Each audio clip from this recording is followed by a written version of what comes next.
A foreigner shared his experience after passing through the West Coast Berbice roadblocks yesterday. More from Ronetta Courts. Following the murder of teens Isaiah and Joel Henry, scores of villagers in West Berbice have blocked the main roads through number 3, 4 and 5 villages, as well as other communities along the west coast of Berbice. Due to the blockage, many commuters fail to get to their destinations. One such person, Mr. Ian Jones, an English tourist, during an interview with Channel 8 News, shared his experience after passing through the roadblock. I was leaving Georgetown to come to the Kanji, and I left there yesterday morning around 5 o'clock to come down. Unknown to me, they've blocked the road. As I came down, I stopped off to see what the blockage was. They've actually blocked the whole road on number 5, so I decided to see if this is going to clear, what's going to happen. He later went on to say, after waiting all day, I decided to return to Georgetown, but I got as far as Hopetown, where that was also blocked. When I got to Hopetown, I heard that there's other places were blocked also, Litchfield and Velodrome, so on, etc. Now, I decided to come back because there's too many blockades that side, there's only one blockade this side. And I heard that they've cleared it because a woman from Skeldon said she just came all the way through, so I decided to return. Jones later added that while he was making his way through Bath Settlement, he was attacked by a group of young men.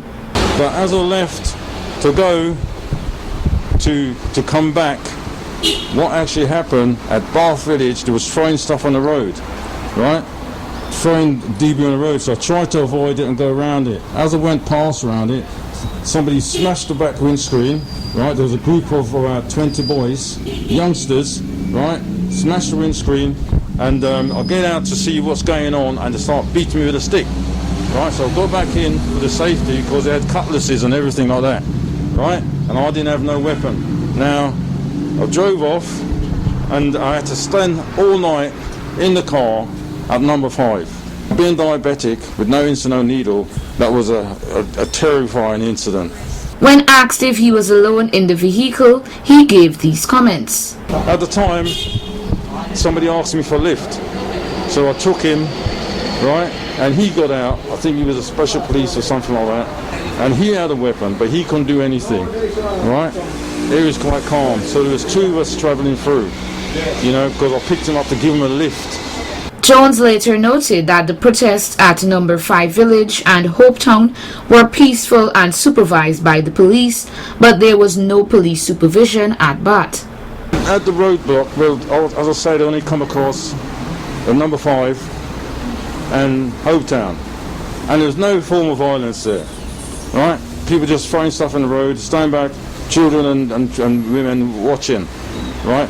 But and there was police there was a riot squad there and everything, right? When I left, right, there was there, but there was no police at Bath Settlement, and up to now there's no police. I made a report when I come through at number 5 to the police, and they didn't do anything because people were still passing and getting chopped. So there's no police there at all to protect anybody at Bath Settlement. He stated that due to the absence of the police, several other persons were injured. When I got down to number 5, there's a woman, right, who had a hand chopped, right, and there's on a motorbike, and then there was another man, a boy, who had lost his eye in here and blood blowing out of his face last night, right, and then I heard there's another 2 people got chopped at the same village, right. Now this is a dangerous place, and I want people to be aware that this is a dangerous place and you must watch out when you pass it. In order to curb the situation, Mr. Jones believes that the police as well as the community should hold the perpetrators accountable. To relieve the situation, the community, this country as I know, as I see it, is word of mouth. So people know who it was and who the perpetrators are. The police should gather a group around there and round up a few people and put them in question. The community there should be held responsible for what's going on for this violence.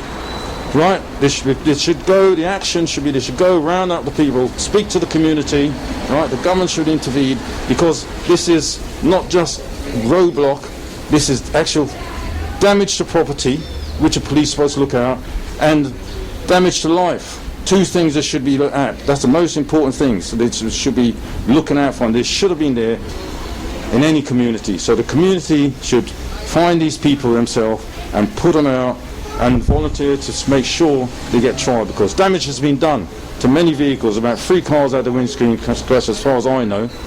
I don't know how many more, but as far as I know, and 4 people was physically and abused within that short space of time between 6 o'clock last night and say about 1 o'clock in the morning at Bath Settlement. In conclusion, Jones offered a word of advice to tourists like himself to ensure they would not experience what he would have been through. My message is, if you're touring, you're coming here as a tourist, we've got to make you aware that certain places you must not pass or go, right? You probably need police clearances or something. And Bath Village is one of these places that you've got to avoid, because you've got some violent people there, right? Regardless of who you are, they know who you are, and they're attacking you for no reason whatsoever. And I will say to people, beware, you know, of these places. You can't let innocent people come along and walk into dangers like that, dangers of life and dangers of property.